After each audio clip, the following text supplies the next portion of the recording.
Selamat pagi Bapak dan Ibu, saudara-saudari yang dikasihi oleh Tuhan kita. Salam sejahtera bagi kita semua.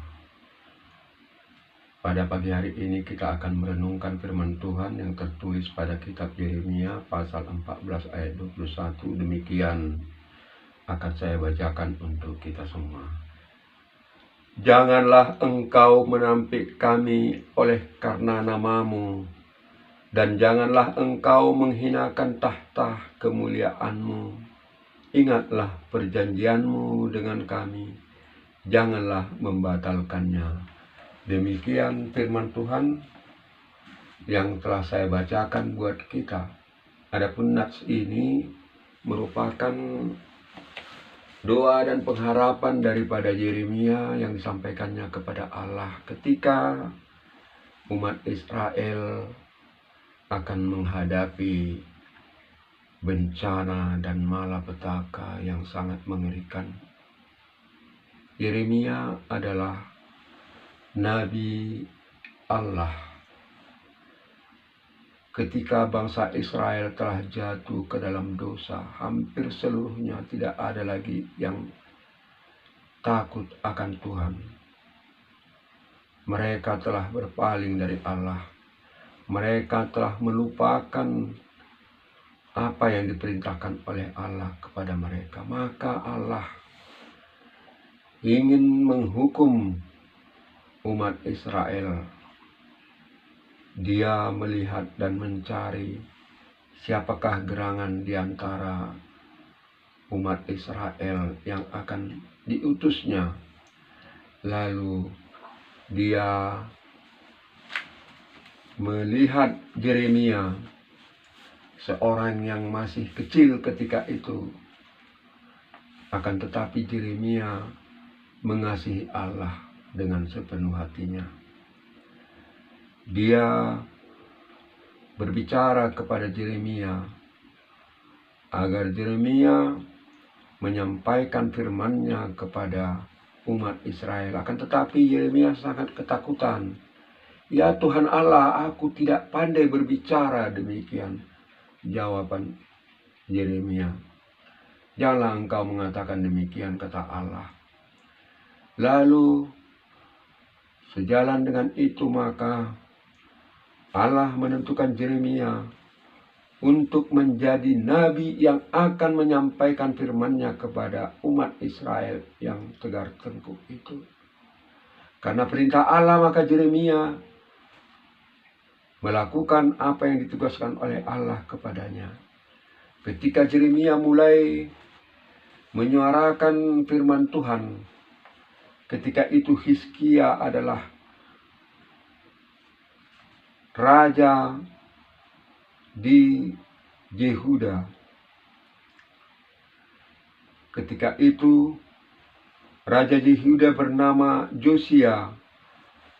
Ketika itu Josia tewas, maka anaknya menggantikannya yang bernama Yoahas. Setelah 3 bulan memerintah, Yoahas memerintah, dia dibuang ke Mesir. Dan Yoyakim menggantikannya. Yoyakim adalah saudara daripada Yoahas, yaitu anak Josia yang lain. Yoyakim menggantikan. Kemudian setelah Yoyakim menggantikan saudaranya menjadi raja, tidak lama kemudian Israel diserang dari daerah utara, dari orang-orang Kaldea. Maka ketika itulah Israel digiring sebagai tawanan yang pertama ke Babel. Pada waktu itu termasuk para bangsawan ditawan ke Babel, termasuklah Daniel diantaranya. Akan tetapi Yoyakim tidak turut ditawan. Dia hanya sekedar pelaksana perintah Raja Babel. Bapak dan Ibu, saudara-saudara sekalian, Yeremia mulai kecil telah ditunjuk, dipilih oleh Allah menjadi nabi. Ketika itu Yeremia sangat menderita karena dia harus menyampaikan firman Allah kepada orang-orang Israel yang memang tidak ada lagi rasa takut kepada Allah. Mereka semua melakukan hal-hal yang jahat. Akan tetapi setelah mereka ditawan, setelah mereka sebagian dibawa ke Babel, mereka mulai datang ke bait Allah untuk memberikan korban bakaran kepada Allah. Seolah-olah mereka takut akan Allah. Tetapi walaupun mereka memberikan korban bakaran itu, namun mereka juga melakukan dosa, melakukan kejahatan, penipuan, dusta. Itulah yang dilakukan oleh mereka. Di saat itulah Yeremia datang untuk mengajarkan, menyampaikan firman Allah, mengkritik mereka yang melakukan perbuatan-perbuatan di bait Allah seolah-olah mereka adalah orang yang takut akan Allah. Dan Yeremia mengkritik mereka, untuk apa kamu memberikan persembahan korban bakaran kepada Allah? Perbaikilah kelakuanmu yang jahat itu, karena itulah yang penting bagi Allah. Demikian Yeremia memperingatkan mereka. Mendengar itu, para imam-imam sangat marah. Rakyat itu sangat marah kepada Yeremia, karena Yeremia selalu menyuarakan malapetaka kepada Israel. Karena memang Allah telah menyuruhnya demikian. Allah telah memerintahkan Yeremia untuk menyampaikan malapetaka itu kepada umat Israel. Bapak dan Ibu, saudara-saudara sekalian, itulah yang terjadi. Tidak lama kemudian, maka Israel diserang oleh Raja Nebukadnezar. Israel jatuh kepada Raja Nebukadnezar. Mereka digiring, mereka ditawan, mereka diwajibkan untuk membawa beban yang berat pada siang hari di panas terik, membawa beban yang dijarah oleh pasukan Nebukadnezar, termasuk jarahan-jarahan dari bait Allah. Itu dijarah oleh kerajaan Babel. Justru orang-orang Israel diperintahkan untuk membawa beban yang berat itu. Mereka berjalan terus dari Yerusalem sampai ke Babel. Mereka disiksa, dipaksa membawa beban yang berat itu. Bahkan di antara mereka ada yang tewas di perjalanan karena terlalu berat beban yang dibawa oleh mereka.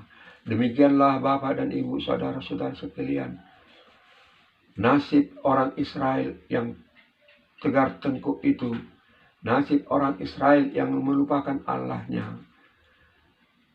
Dan Yeremia menyuarakan firman Allah kepada mereka. Terbukti apa yang dinubuatkan oleh Yeremia memang benar-benar terbukti. Bangsa Israel telah terbuang ke Babel. Bangsa Israel penuh dengan penderitaan di negeri pembuangan itu. Begitulah Bapak dan Ibu, bagi orang yang tidak mau mendengarkan firman Tuhan yang telah disampaikan oleh para hambanya.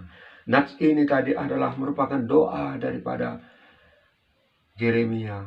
Yeremia berdoa kepada Tuhan, ya Tuhan Allah, janganlah kiranya Engkau melupakan janjimu kepada umatmu.